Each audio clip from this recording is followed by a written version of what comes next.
Salut et bienvenue, ici Filian Jouta d'Entreprendre en Afrique. Aujourd'hui, nous allons parler de l'hypergamie sur le plan entrepreneurial. Oui, quand on parle de l'hypergamie, c'est cette capacité-là qu'ont les femmes à toujours vouloir rechercher le meilleur homme afin que celui-ci puisse combler leurs différents besoins, les pousser à un certain cadre de vie, à un certain statut social. Oui. Et de nos jours, nous allons constater que beaucoup de femmes sont beaucoup plus à la recherche du meilleur homme, ou bien de celui-là qui est déjà financièrement assis, ou bien qui a un statut social, ou bien une personnalité assez élevée. Voilà.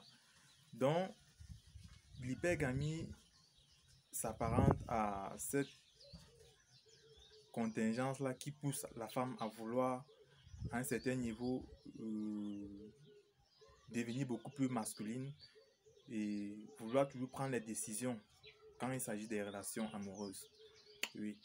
Et vous allez constater que avec l'avènement des réseaux sociaux et l'avènement de la modernité, les femmes sont beaucoup plus en quête de, de l'homme là qui peut pouvoir à leurs besoins financiers, qui peut les soutenir sur le plan sentimental, qui peut les soutenir sur le plan moral.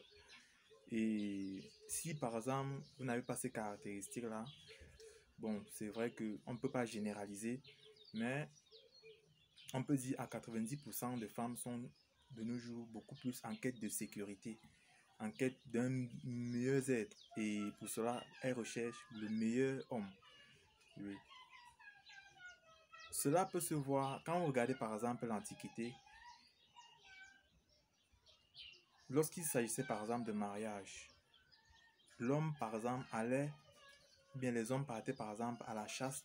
Et généralement, c'est le meilleur, c'est-à-dire celui-là qui capturait par exemple le plus gros gibier, avait beaucoup plus d'opportunités d'avoir des femmes dans leur village ou bien dans leur communauté. Oui. C'est pour ça qu'à un certain niveau, pour accéder au statut d'homme dans certaines communautés, vous êtes amené à passer par certains rites, si on peut dire ainsi, qui vont vous donner cette qualification-là, afin que vous puissiez soit avoir une femme ou bien accéder à un statut beaucoup plus élevé. Oui. Et tout ça, c'est toujours une forme d'hypergamie dans la mesure où la femme est toujours en quête de cet homme ou bien de cette personne qui pourra prendre en charge tout ce qu'elle a besoin et elle ne pourra manquer de rien en fait. Bon, c'est vrai qu'avec cette philosophie-là, les hommes qui ne sont pas riches et pas beaucoup plus du côté financier auront du mal à pouvoir trouver, je peux dire, le mariage, à pouvoir bâtir des relations amoureuses et ça devient beaucoup plus frustrant. Voilà. C'est ça aussi, c'est l'une des conséquences de l'avènement des films pour adultes, de la pornographie et de tout ce qui est en lien avec la dépravation de la sexualité. C'est qu'à un certain niveau, il y a beaucoup, il y a beaucoup d'hommes qui sont en train de vouloir se mettre en couple, mais les conditions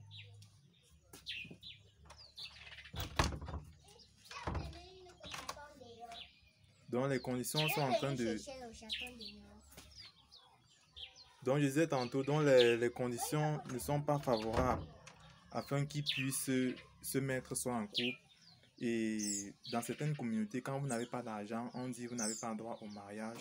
C'est vrai que c'est beaucoup plus, c'est pas une généralisation, oui, mais le monde est déjà en train de tendre dans la mesure où si vous n'êtes pas nanti financièrement, si vous n'avez pas une situation stable, vous aurez du mal à pouvoir accéder à un certain type de relation ou bien vous aurez du mal à vous marier plus globalement. Oui. Ça, c'est toujours les conséquences de l'hypergamie.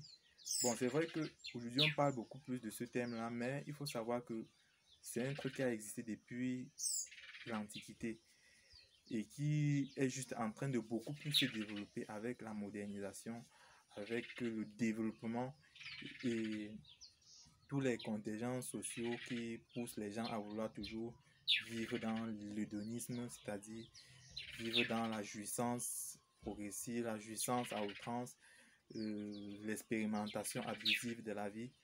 Et c'est ça qui pousse beaucoup plus de femmes à vouloir vivre, je peux dire, vivre un certain statut social beaucoup plus élevé que parfois certains hommes n'ont pas le porte-monnaie assez solide pour pouvoir combler tous ces vides-là. Oui. Donc, les femmes sont en quête de masculinité, en quête de personnalité, en quête de richesse, en quête de beaucoup plus de confort de vie, et plusieurs hommes n'ont pas la capacité ou bien de pouvoir assujettir tous ces besoins-là.